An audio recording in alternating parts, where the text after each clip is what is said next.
శాస్త్రం తెలియడం, దాన్ని సూక్ష్మంగా అన్వయం చేసుకుని రక్షించుకోవడానికి ప్రజ్ఞ ఒకటి కావాలి మధ్యలో.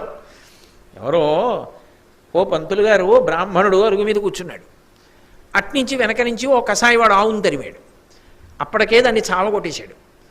ఆ ఆవు పారిపోయి పక్కనే దూరింది ఆయన ఇంట్లోకి.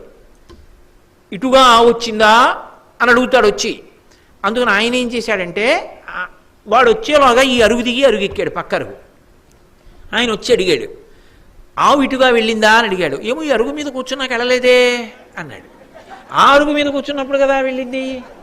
అనృత దోషము లేదు, ప్రాణిహింస లేదు, గో సంరక్షణము జరిగింది. అసలు నిజంగా గో విషయంలో నాకు తెలియదు అని చెప్పినా పాపం ఏం రాదు. గో సంరక్షణ చేస్తే పాపం ఏం రాదు. కాబట్టి అమ్మవారి యొక్క కడగంటి చూపు చేత అంత శక్తి వచ్చేసిందంటే, అందుకే కదా శంకర భగవత్పాదులు సౌందర్యలహరి చేస్తూ ఓ మాట అంటారు. మన్మధుడి యొక్క శక్తి గురించి మాట్లాడుతూ, ధను పౌష్పం మౌర్వీ మధుకరమయీ పంచవిశిఖ వసంతు సామంతో మలయమరుదాయూధనరద తథాప్యేక సర్వం హిమగిరిసుతే కామపి కృపాం అపాంగత్తే లబ్ధ్వా జగదిదమనంగో విజయతే హరనేత్రాగ్ని సందగ్ధ కామ సంజీవనౌషధి అని వ్యాసుడు లలితా సహస్రనామ స్తోత్రంలో. పరమశివుడు తన 3వ కంటి మంట చేత మన్మధుణ్ణి కాల్చేశాడు. అనంగుడు, శరీరం లేదు, అమ్మవారు బతికించింది, శరీరం ఇవ్వలేదు. కానీ అపాంగత్తే లబ్ధ్వా, అపాంగత్తే అంటే ఇలా చూడలేదు, అలా చూసింది. పొట్టి చూపు అంటారు, అలా చూస్తే పొడుగు చూపు. ఓ చిన్న పొట్టి చూపు చూస్తే కటాక్షం, కడగంటి చూపు, కంటి చివరి నుంచి చూస్తే ప్రేమ. ఒక్కసారి ఇలా చూసి, ఇలా చూస్తే ఎంత శక్తి వచ్చిందంటే మన్మధుడికి ధన పౌష్పం, ధనస్సు పువ్వులతో చేయబడిన ధనస్సు అంటే ఎంత బలహీనమైంది.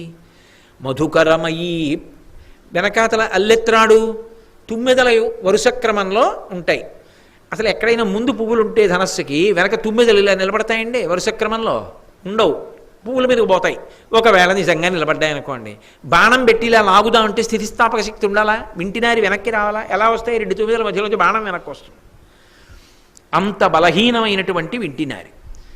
పంచవిశిఖ, పోనీ ఏమైనా పెద్ద పెద్ద బాణాలు, బ్రహ్మాస్త్రం, రౌద్రాస్త్రం, వాయువ్యాస్త్రం, ఐంద్రాస్త్రం ఇలాంటివి ఏమైనా ప్రయోగిస్తాడా? 5 పువ్వుల బాణాలు వేస్తాడు. చక్కగా మీద పడితే హాయిగా ఇరుగుపోతారు. అటువంటివి 5 పుష్పబాణాలు. మధుకరమయీ పంచవిశిఖ వసంతు సామంతో, ఒక్కడే చిలికాడు. మంచి స్నేహితుడు ఎవరు? వసంతుడు. చైత్ర వైశాఖ మాసంలో వసంతుడు. ఆ తర్వాత ఇక మళ్ళీ 10 నెలలు కనపడ్డాడు.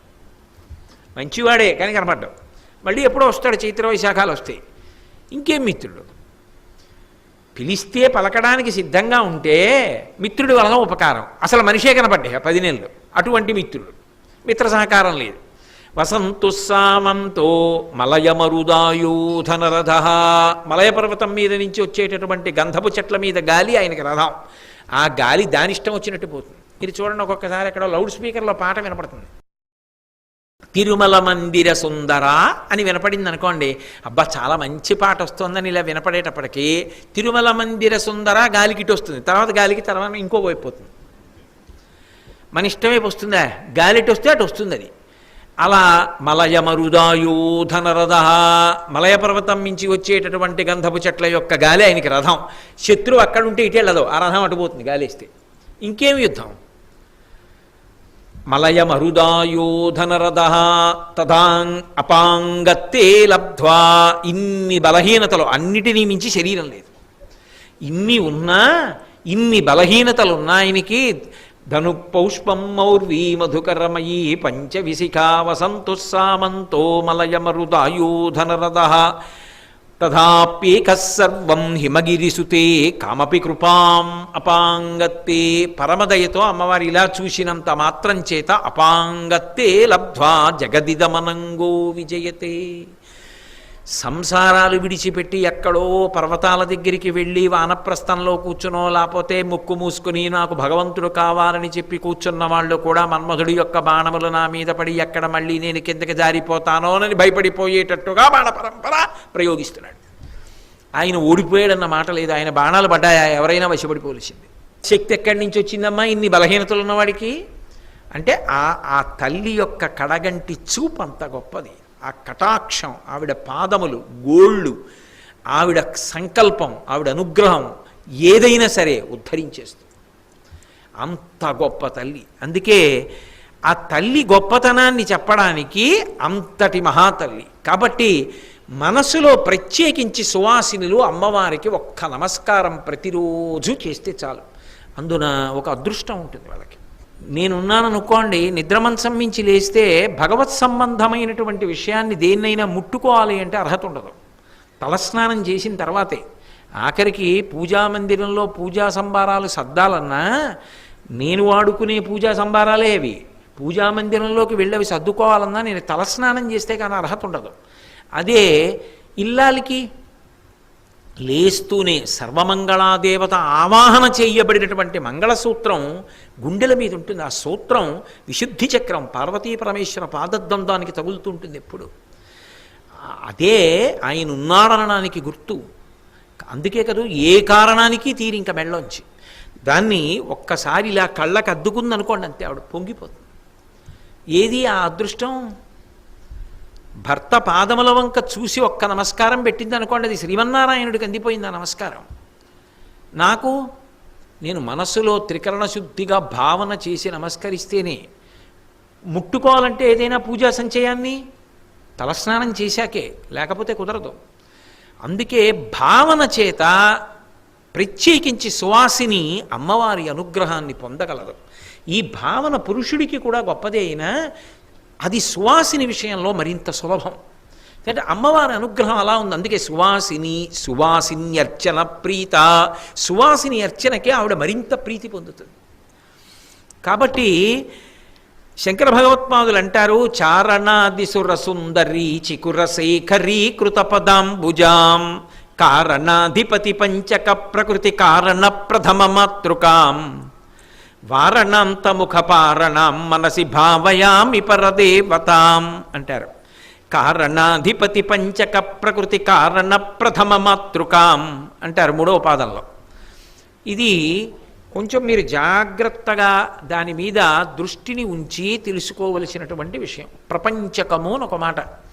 అంటే అమ్మవారి గురించి చెప్తూ పంచమీ పంచసంఖ్యేసి పంచమీ పంచభూతేసి పంచసంఖ్యోపచారిణి అని లలితా సహస్రంలో అనేక చోట్ల శర్వాణి శంభుదాయిని అలా అమ్మవారి గురించినటువంటి భవాని భావనాగమ్య భవారణ్య కుఠారిక ఇవన్నీ కూడా పంచభూతముల యొక్క అధిదేవతా స్వరూపంగా అమ్మవారు ఎలా ఉంటుందో చెప్పేటటువంటి నామాలు. అందులో మీరు ఒక్కటి జాగ్రత్తగా గమనిస్తే సృష్టి అని ఒక మాట వాడతాం. ఒక్క విషయం చెప్తాను, మీరు బాగా పట్టుకుంటారు. సృష్టి అని ఒక మాట అంటే అసలు ఏమీ లేనటువంటి స్థితిలో పరమశివుడు ఒక్కడే అన్నీ ఆయనలోకి తీసేసుకొని ఆయన ఒక్కడు ఈ భూమి అంతా ప్రళయ జలాల్లో మునిగిపోయి ఉంటుంది. ఆయన బహిర్ముఖుడు కాడు, తనలో తాను రమిస్తూ ఉంటాడు. తనలో తాను రమిస్తూ ఆయన ఒక్కడే మిగిలిపోయి ఉన్న సమయంలో నత్ర సూర్యో భాతి చంద్రతారకం నేమా విద్యుతో భాతి కుతో యమగ్ని త్వమేవ భాంతమనుభాతి సర్వం తస్య భాషా సర్వమిదం విభాతి. సూర్యచంద్రుల యొక్క గమనం కూడా ఉండదు. ఆ కటిక చీకట్లో ఆయన ఒక్కడూ కోటి సూర్యుల పగిది వెలిగిపోతుంటాడు. లోకంబులు లోకేశులు లోకస్తులు తెగిన తుది అలోకంబగు పెంచీకటి కావలయవ్వండే కాకృతి వెలుగు అతని నేసేవింతున్నంటారు పోతన గారు. ఆ పెను చీకటికి ఆవల ఒక్కడు వెలిగిపోతూ తనలో తాను రమిస్తూ ఉంటాడు. అటువంటి వాణి యందు ముందు తల్లి స్పందన కల్పిస్తుంది. స్పందన అంటే ఆయన మనసు కదులుతుంది. అది శివశక్త్యాయుక్తో యది భవతి శక్త ప్రభవితుం నచేదేవం దేవో నఖలు కుశల స్పందితుమపి. మనసు కదులుతుంది. మొట్టమొదట మనసు కదిలింది. మొదటి కదలిక చేత ఆయనకు కోరిక పుడుతుంది. ఒక్కడిని కాదు అనేకమవుతానంటే ఆ కామం అంటే కోరిక. ఒక్కడిగా ఉన్నవాణ్ణి అనేకమవుతాననే కోరిక కలిగినప్పుడు ఆయన మహాకామేశ్వరుడు అవుతాడు. ఆయనకు ఆ కోరిక కల్పించిన తల్లి మహాకామేశ్వరి. అందుకే పంచసామ్యములతో ఉంటారు ఇద్దరు. అందుకే శంకర భగవత్పాదులు ఆ తల్లి ఆయన యొక్క అహంస్ఫురణ నేనన్న పరమశివుని భావనయే అమ్మవారు అంటారు. ఆ తల్లి మొట్టమొదట కదుపుతుంది. కదిపినప్పుడు బ్రహ్మము ఈ సృష్టిగా మారుతుంది. మారేటప్పుడు మొట్టమొదట ఏమొస్తాయంటే ఆకాశాద్వాయు వాయురగ్ని అని ఒక క్రమం. మొట్టమొదట ఆకాశభూతం ఏర్పడుతుంది మహాభూతాల్లో బయట. ఆకాశభూతం నుంచి ఆకాశాద్వాయు వాయువు ఏర్పడుతుంది. వాయురగ్ని, ఆ వాయువు నుంచి అగ్ని ఏర్పడుతుంది. అగ్ని నుండి నీరు, నీటి నుంచి భూమి. ఇది క్రమం. ఈ క్రమంలో ఏర్పడతాయి. ఈ క్రమంలో ఏర్పడిన తరువాత ఒక విచిత్రం జరుగుతుంది. ఈ 5టికి 5 తన్మాత్రలు ఏర్పడతాయి. వీటి యొక్క గుణములు అంటారు వాటిని.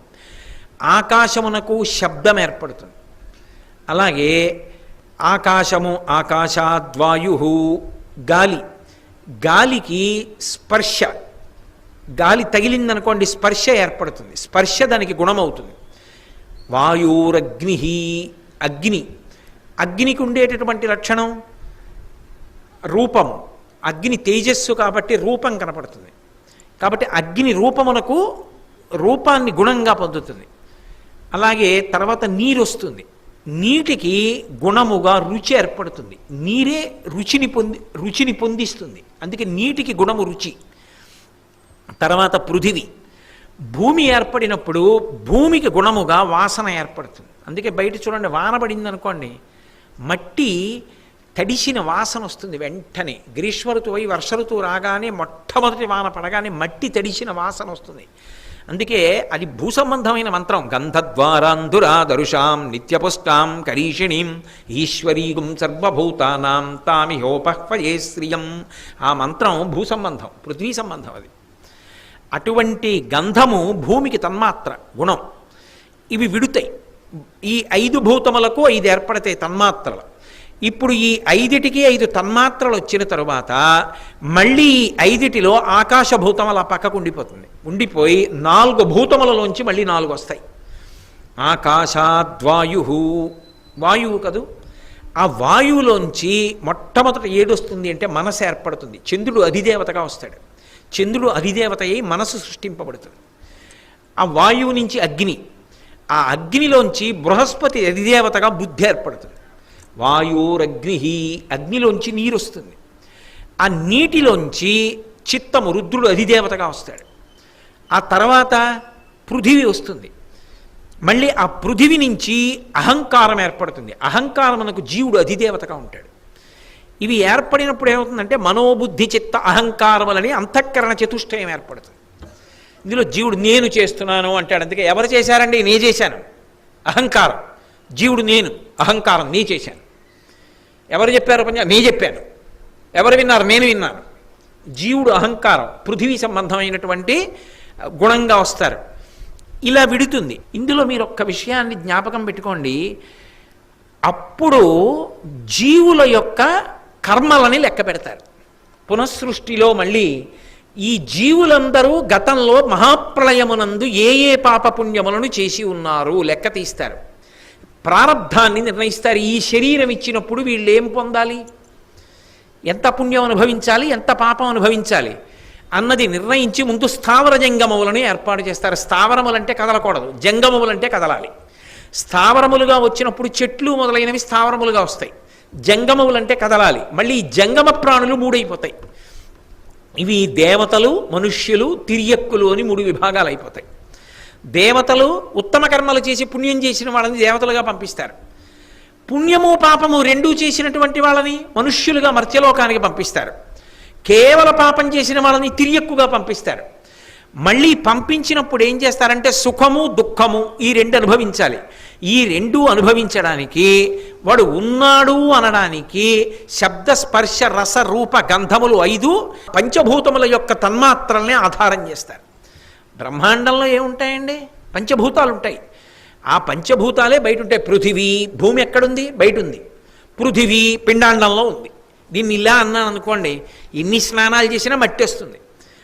బ్రహ్మాండంలో పృథివీ, పిండాండంలో పృథివీ, అప్ బ్రహ్మాండంలో నీళ్లు, ఇందులో నీళ్లు. ఇందులో నీళ్లు పోస్తున్నాను కదా, నీళ్లు ఉంటాయి ఇందులో.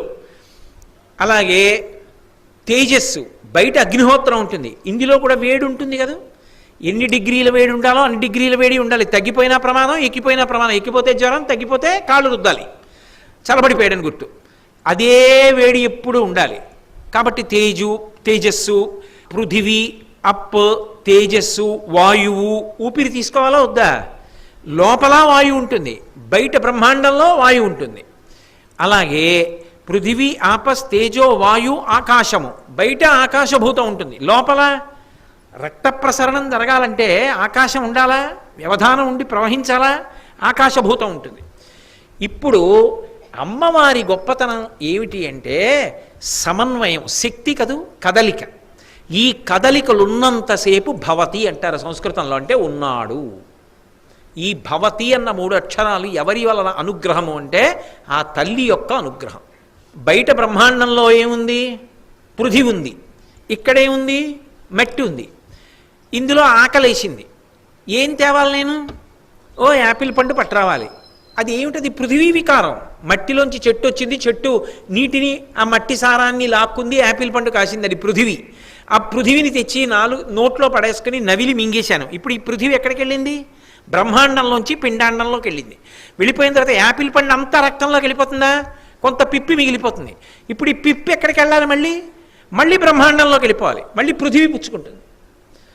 అలాగే నీరు కావాలి, ఇందులో నీరు అయిపోయింది. ఇందులో నీరు అయిపోయిందని ఎవరు చెప్తారు?